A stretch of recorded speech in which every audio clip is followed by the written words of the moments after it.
बहुत स्वागत है हमारे खास कार्यक्रम एक दिन नेताजी के साथ। नगर निकाय के चुनाव आ चुके हैं। नगर निकाय के चुनाव में तमाम उम्मीदवार अपनी अपनी उम्मीदवारी को लेकर दावेदारी ठोक चुके हैं।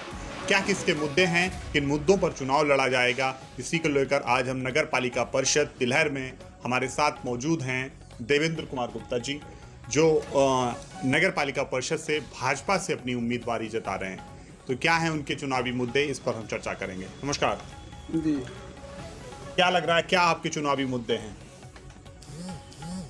तिलहर नगर पालिका का चुनाव इस बार बहुत कुछ हटकर के होगा। विगत 15 साल से यहाँ पर इस समय चेयरमैन जो हाजरा बेगम है, इससे पहले इनके पति इमरान खान चेयरमैन रहे। जी।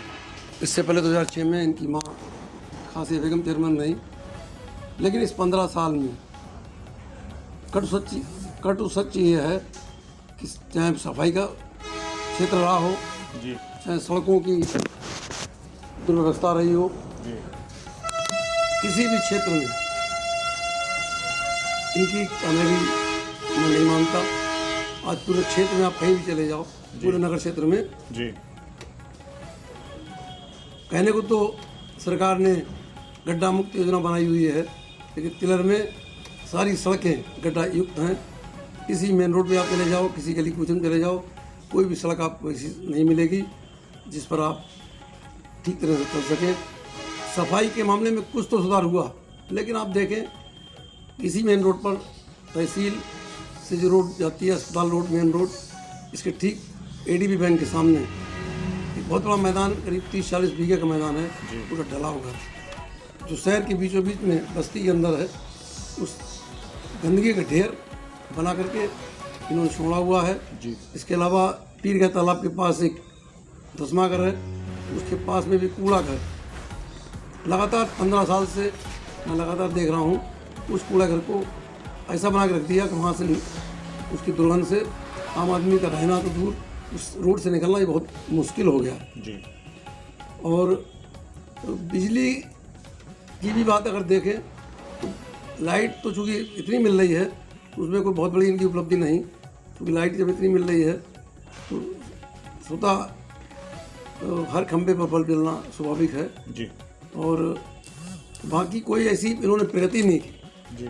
अभी मैं आपको इनका एक किस्सा बताऊं। जी। जो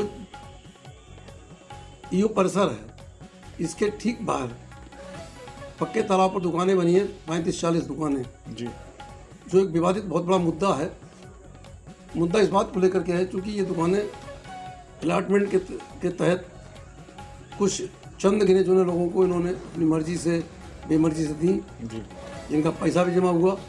लेकिन उन दुकानों के सही तथ्यों की वर्तमान चेयरमैन, इनके पति पूर्व चेयरमैन भी इस बात को लेकर छिपाते रहे कि इन दुकानों के डिमोलिशन के आदेश हो चुके हैं। जी। लेकिन जो इसके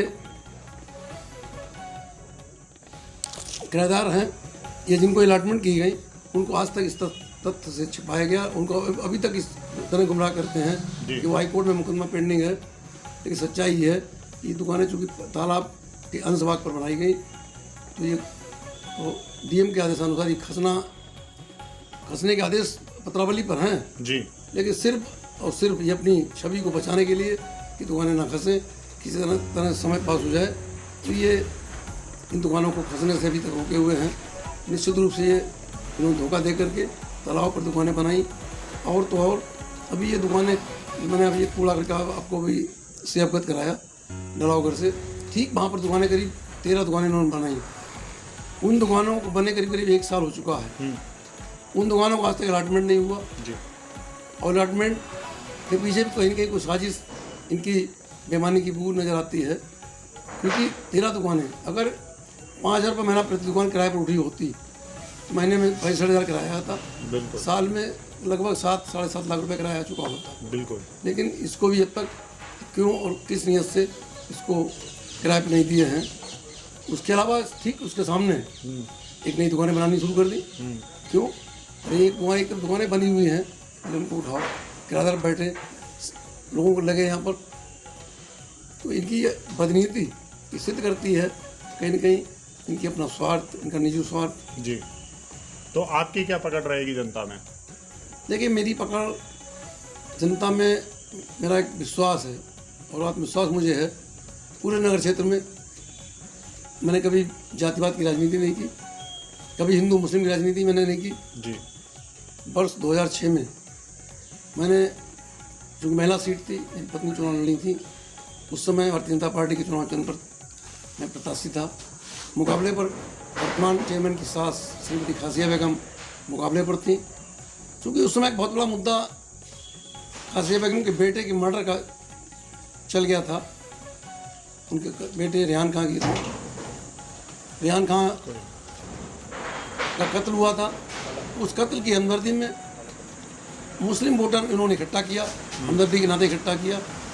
उसके बावजूद भी मैंने सीधे मुकाबले में एक बहुत बड़ा संघर्ष इनको दिया और उस संघर्ष भले मैं पराजित हुआ जी, लेकिन मैंने उस समय हिम्मत नहीं आ रही, ना हिम्मत में आज आ रहा है। अब क्या लगता है भाजपा आपको टिकट दे और आप पर उम्मीदवारी जताए, क्या आपकी स्ट्रॉन्ग पोजीशन है?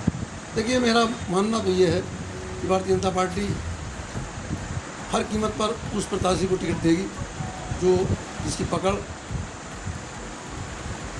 हिंदू समाज में हर जाति में होगी, जिसका ज़मीन से जुड़ा होगा, उसको टिकट देगी। और ऐसा व्यक्ति मुझे अभी तिलर में ऐसा अब तक नहीं दिखता है जो मुझसे आगे इस मामले में जी साबित सिद्ध हो पाए। क्या एक संदेश रहेगा जनता के लिए? संदेश मेरा जनता के लिए है कि अगर मुझे चुनाव लड़ने का मौका मिला तो ये निश्चित रूप से मैं सिद्ध करके दिखा दूंगा कि आने वाला 5 साल का कार्यकाल तिलर के लिए एक इतिहास बन करके उभरेगा। ठीक है, बहुत बहुत धन्यवाद। तो ये थे हमारे साथ देवेंद्र कुमार गुप्ता जी, जिन्होंने अपने विचार हमारे चैनल के माध्यम तक आप तक पहुंचाए। देखते रहिए आप हमारा चैनल द न्यूज़ 24।